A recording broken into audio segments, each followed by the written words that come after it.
ئامېرىكىنىڭ ئەڭ چوڭ ئېلېكترونلۇق سودا سۇپىسى ئامازون bu yil 5 aydan boshlab سودا مىزانىغا خىلاپلىق qilib ئىستىمالچىلارنى قايمۇقتۇرغان 50 ming خىتاي ساتقۇچىنىڭ ھېسابىنى تاقىۋەتكەن.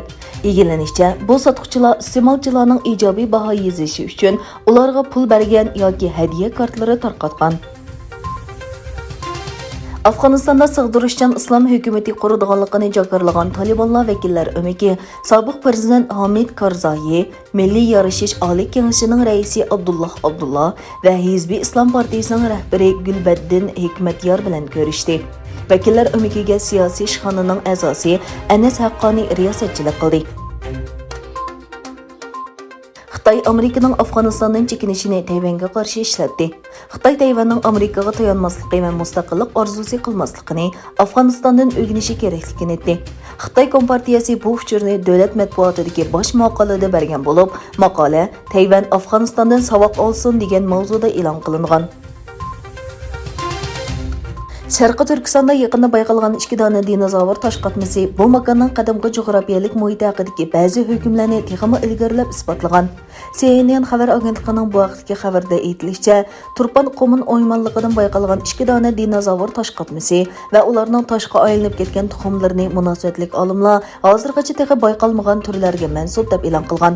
Xitoy olimlari uzunligi 20 metrdan oshadigan bu dinozavr avrishkilariga Yipak yo'li gigant dinozavri va qumul gigant dinozavri deb ism qo'ygan.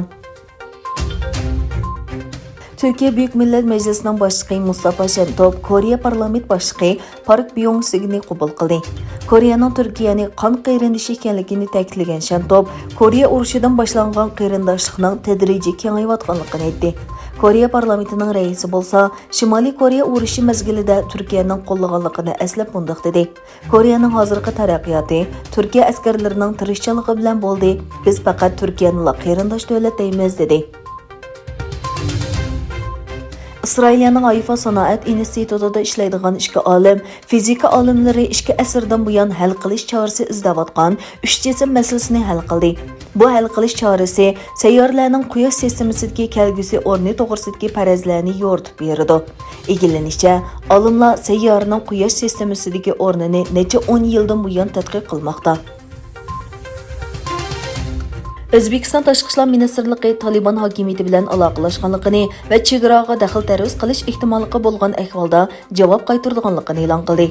Yana bir tarafdan Arab Birlashma Xalifaligi Tashqi ishlar ministrligi Afg'oniston prezidenti Ashraf G'ani va uning oilasidagilarning insonparvarlik nuqtasidan qabul qilinganligini e'lon qildi.